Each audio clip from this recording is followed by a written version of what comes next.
Que bueno, mi gente. Calix Boxing here. Wanted to give some quick thoughts on Linares versus Haney as this fight week starts off, and another good fight coming up, I think anyway. Be fun while it lasts, entertaining, and we'll find out some stuff. That's the good thing about boxing is there's too many fights in boxing where you don't find anything out.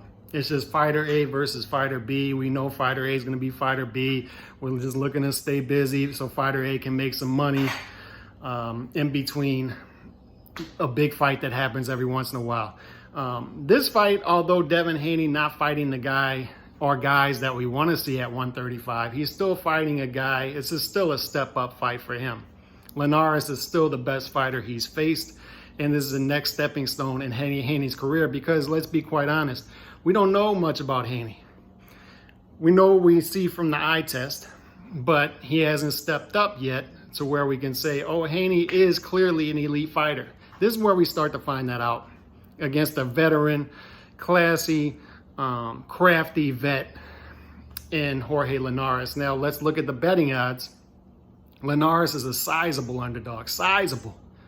Things like plus 750, which means you can bet $100 on Linares, and if he wins the fight, you win 750. So a lot of value there if you like Linares to maybe be in this fight and have a shot. Vegas is not giving him a shot.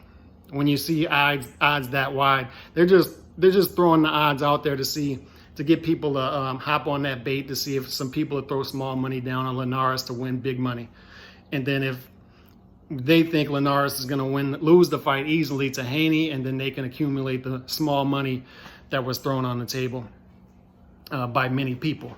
The reason they think that Linares isn't going to win this fight is because of Linares' past. He's a guy who cuts easy. Speaking of a guy who cuts easy, a lot of scar tissue up here, and Linares the same. Linares is a guy with a lot of scar tissue, cuts easy, a guy who you can hurt in the ring, a guy who is up and down in the ring, hot or cold.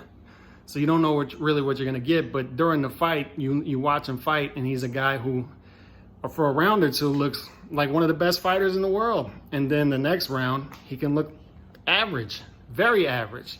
So Linares is that type of a guy who, going against a guy like Devin Haney, a young guy who passes the eye test with flying colors, Devin Haney should win a fight like this. Should.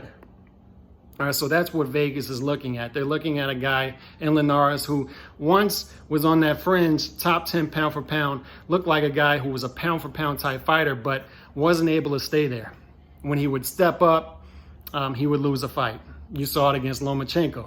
A guy who, against Lomachenko, really hurt Lomachenko once or twice in that fight, looked great early in the fight, but then when the middle rounds started to come and he started to get hit, and you really started to see the gap between a guy like Lomachenko and a guy like Linares. And that's what's happened throughout Linares' career when he stepped up in opposition. And as the fight went on, he looked more average and more average. Linares is still a guy I like, still a world-class type fighter.